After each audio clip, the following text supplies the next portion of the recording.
Gunsmoke, brought to you by Chesterfield. To put a smile in your smoking, always buy Chesterfield.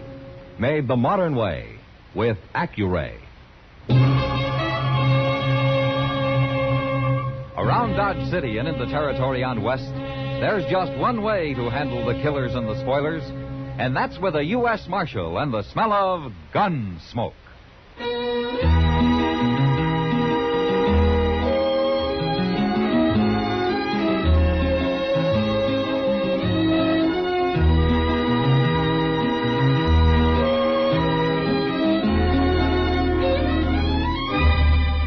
Gunsmoke, starring William Conrad. The transcribed story of the violence that moved west with young America. And the story of a man who moved with it. I'm that man, Matt Dillon, United States Marshal. The first man they look for and the last they want to meet. It's a chancy job, and it makes a man watchful and a little lonely.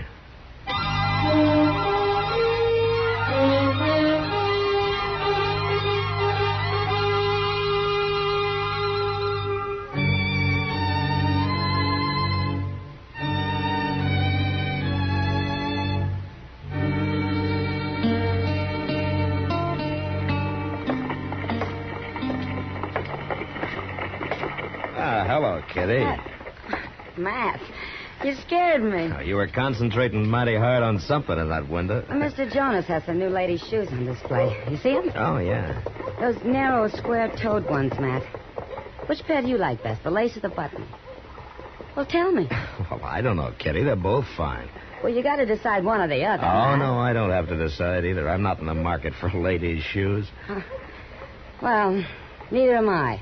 What? Look at those prices.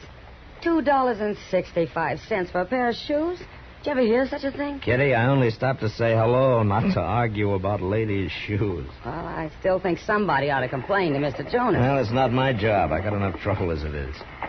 Well, I'm going in and tell Mr. Jonas what I think of his prices. Have a good time, Kitty. You bet I will.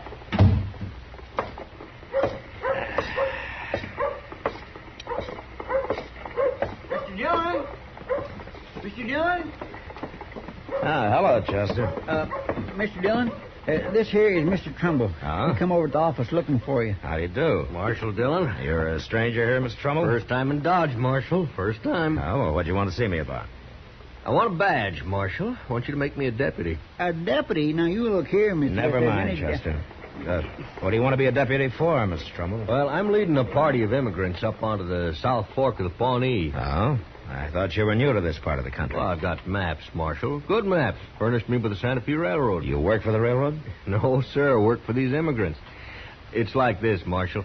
I got some 10 families together, and I arranged to buy 5 sections of railroad land for them, about 30 miles northeast of here. I made all the legal arrangements, and I'm guiding them in. I see. What's that got to do with your wanting to be deputized, though? Well, I thought it might be a good idea, just in case there's any squabbling when we get there.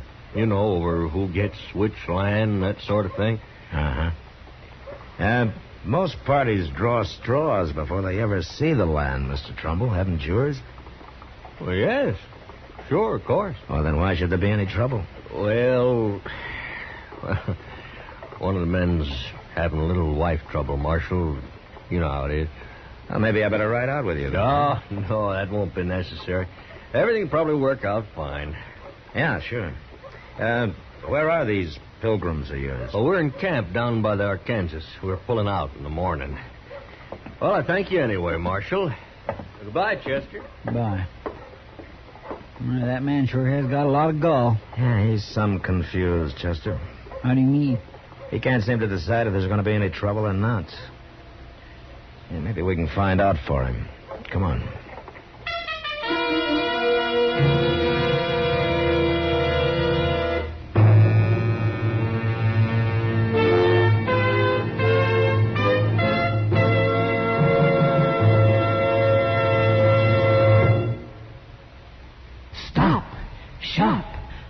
Your friends this year, this easy way. Give Chesterfield this year so bright and gay. Wrapped and ready, they're the best to buy. Carton Cartons of Chesterfields, they satisfy.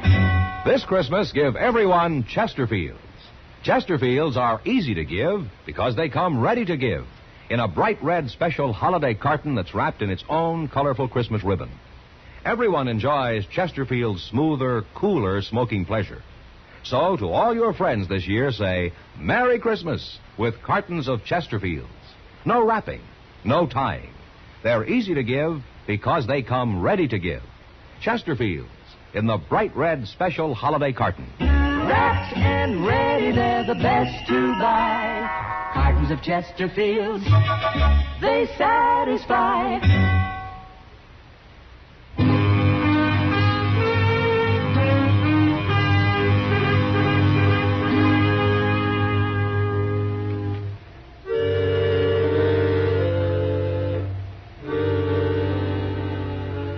Chester and I saddled up and rode down to the Arkansas. It was easy to find the immigrant camp.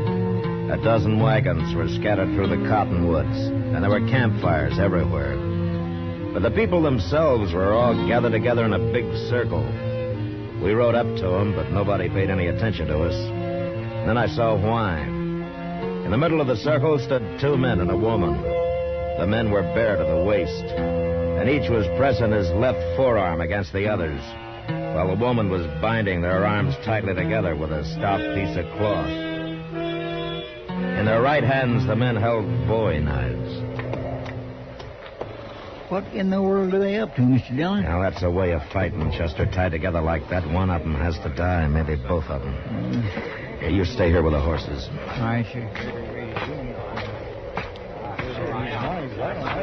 Well, yes, stand aside, please. Let me through here, huh? Make that knot tight, Sigmund. Do you have to go through with this? No man messes around with my wife. He didn't mean nothing by it. We was talking, that's all. Now get out of the way, Sidney. You ready, Keppert? You're a fool, Calhoun. But I'm ready. All right, hold it, you men. Stay out of this, mister. I'm a lawman, Calhoun. I don't like this kind of fighting. Now drop those knives. Both of you. I mean it. Here's mine, Marshal. All right, now yours, Calhoun. Well, can't fight an unarmed man. All right, you, Sidney. Take one of those knives and cut them loose. All right. Next time, I'll shoot you on sight, Keppert. I told you you're a fool, Calhoun. For keeping you away from my wife? Why don't you find one of your own? Wait a minute, Calhoun. I don't want any shooting. Now, I'm warning you. 30 miles isn't far from Dodge, and I'll come take you both back to jail if I hear any more about this. Now, you get back to your own wagons. All of you get back to your wagons. The party's over. Chester. Chester. And now, where did he go to? Chester! Yes, sir, I'm coming, Mr. Dillon. Oh, where have you been? Nowheres? Nowheres, huh? Well, I was only talking to a fellow over there. Huh? Now, that's Trumbull. Yes, sir. Now, what were you talking to him about? Nothing. I was just finishing a little talk we started the other day. It wasn't nothing important. Oh? Now, you hiding something, Chester? Why, what would I be hiding? I don't know. But I guess you'll tell me when you want to. Yes, sir. All right, let's get back to Dodge.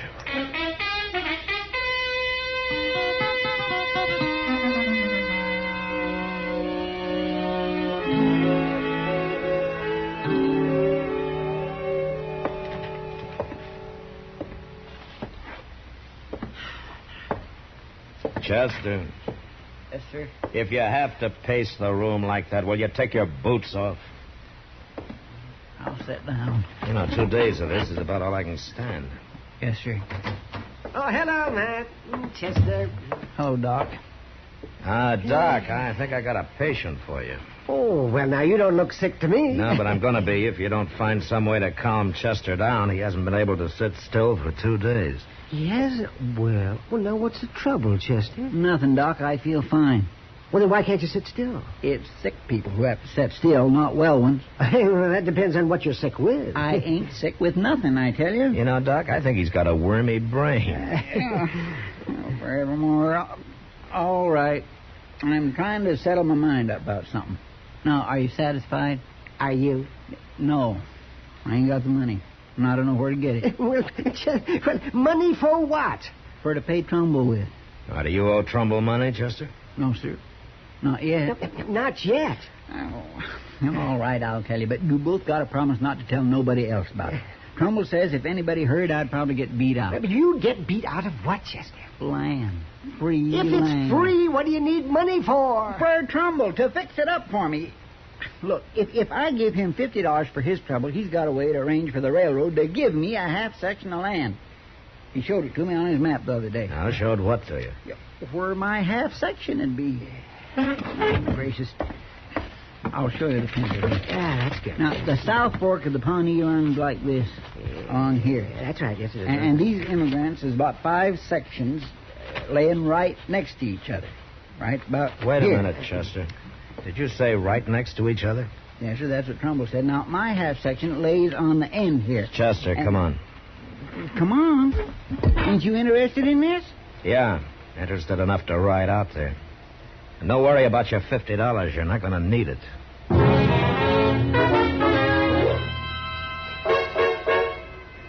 It was just after sunset when we hit the South Fork of the Pawnee, and a half hour later we spotted the first immigrant wagon. A man was working nearby trying to shape the foundation for a cabin from some red cedar he'd snaked up from the river. We got down and walked over to him. It was Keppert.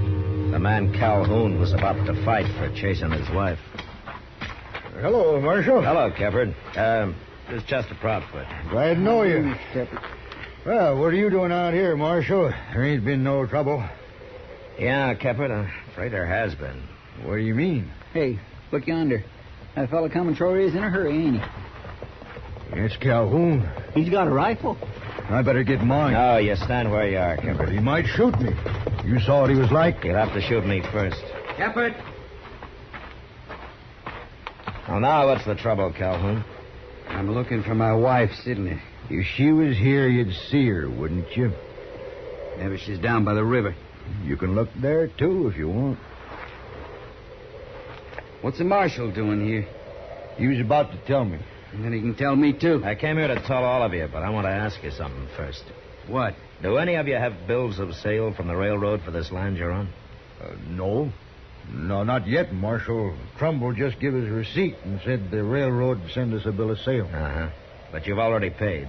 Sure. Each man gave Trumbull $400 for a half section. And 25 on top of that for his services. That's right. What are you asking for, Marshal? I understand these sections lie right next to each other, huh? They do for a fact. What's wrong with that? Well, I guess you don't know it, but when the government granted land to the railroad, it only granted alternate sections. Every other one. So the railroad couldn't sell sections lying right next to each other, could it? No. No, it couldn't. Yeah. Maybe that's why Trumbull hasn't given you any bills of sale. There aren't any. Why, he robbed us. Where is he now? I don't know. I ain't seen him since last night. Well, then I think we better start looking for him. Wait a minute. Yeah, what is it, Keppert? I got something to say. It's mostly to Calhoun. Oh, you two can settle your problems later. No, Marshal, we got to settle them right now. You'll see why. Now, listen to me, Calhoun. I ain't a man for much talking, especially about women. But the way things are, I got to say it. Say what? Your wife, Sidney. I never went near her. Never once. Now, that's a lie. No, it's the truth. I hate to tell you this, Calhoun, but it was her that come after me. What? I told her not to. I told her to stay away. I even said I'd show her up for what she is if I had to, but I didn't do it. Not till now, I didn't. What are you saying? When did you see her last, Calhoun? At noon, when I come in from my dinner. Yeah. I saw her about 2 o'clock. Where? I was downriver about a mile, sitting quiet in a clump of elder, taking a little rest. Your wife rode by on the other bank. She was headed in the direction of Dodge. She was with a man. With a man? What man? Trumbull.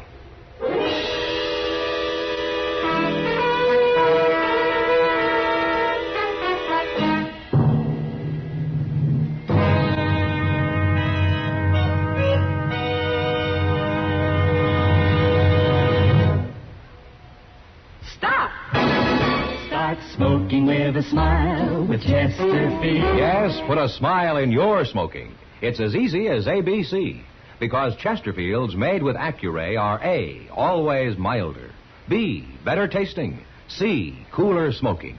Yes, a Chesterfield is always milder. Accuray controls your Chesterfield in the making. Gives it a more even distribution of fine tobaccos that burn more evenly, smoke much milder. A Chesterfield is better tasting. An Accuray Chesterfield draws more easily, lets you enjoy all the flavor. And a Chesterfield is cooler smoking. 14% more perfectly packed than cigarettes made without Accuray. You enjoy cooler smoking. No hot spots. No hard draw. So always buy Chesterfield. Put a smile in your smoking, just give 'em a try. Light up a Chesterfield, they satisfy.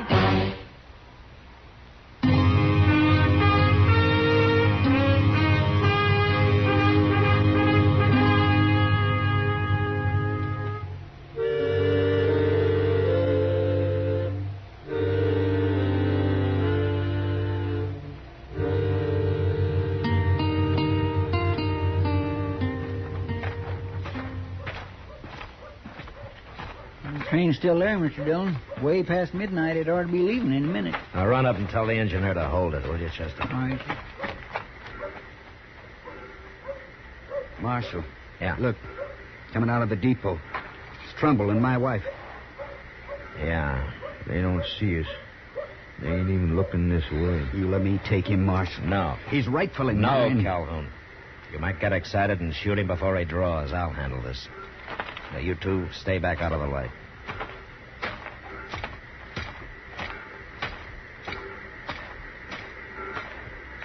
Hey, Trumbull. Marshal. Evening, ma'am. What do you want, Marshal? I want to talk to you. Don't have time. That train's about to leave. It's not going to leave. Anyway, you're not taking it. Oh. You're interfering because of Sidney here. Well, she's going with me, Marshal, and that's no business of yours. I'm arresting you for robbery, Trumbull. What? Give me your gun. No. I said give it to me. Get out of the way, Sidney.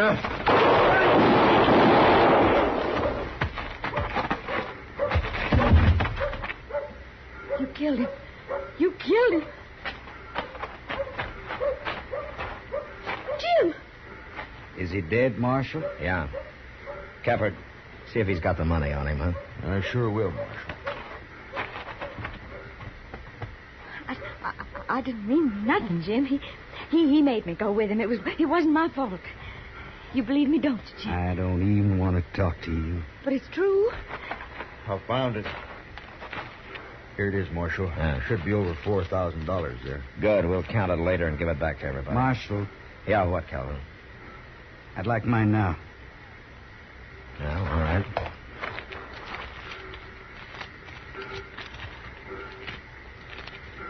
Here.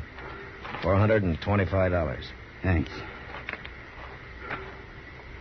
Sidney, take this money. What for? Take it. But why? That's all the money I got in the world. I don't figure I owe you nothing now. What are you saying, Jim? You know what I'm saying.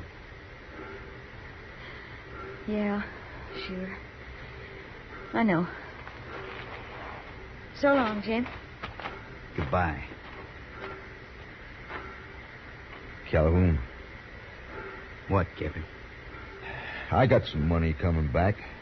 I'll lend you half of it. After all I done to you, Can't blame you much for that. I've been a fool, Caput. You was right. That's over and done. But I can't take your money. That wouldn't be right, now would it, Marshal? You can decide about that tomorrow, Calhoun. We'll ride out and bring those other people back into Dodge. What for? So they can file for government land at the land office here. Free land.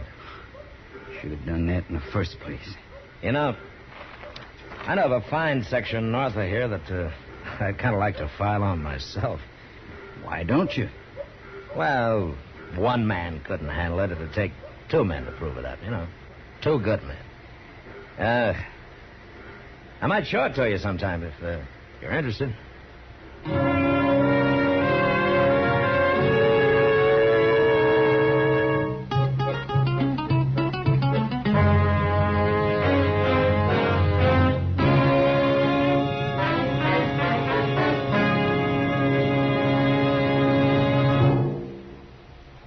a moment, our star, William Conrad.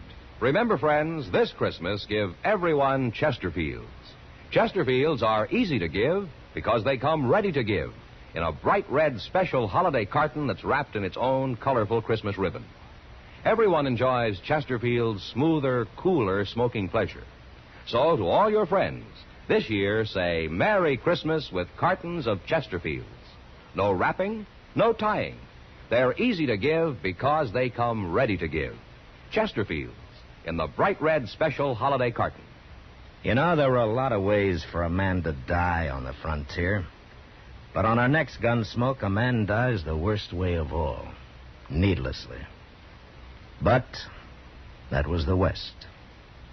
Good night.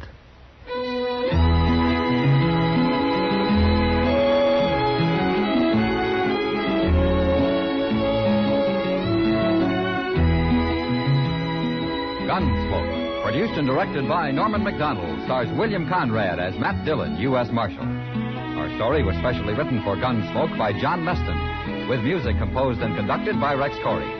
Sound patterns by Tom. About to leave. It's not going to leave. Anyway, you're not taking it. Oh, you're interfering cause of Sidney here. Oh, she's going. Is Doc and Georgia Ellis is Kitty.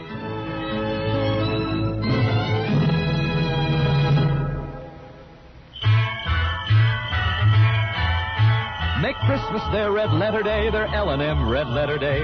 Give them the Christmas carton full of America's best. Yes, give L&M's on Christmas Day to friends who smoke the builder way. L&M's got everything the gift for Christmas Day. This is it. For Christmas, L&M filters and the handsome Christmas carton. No fuss with ribbons or paper. It's all wrapped and ready to give. This Christmas, give L&M Christmas cartons.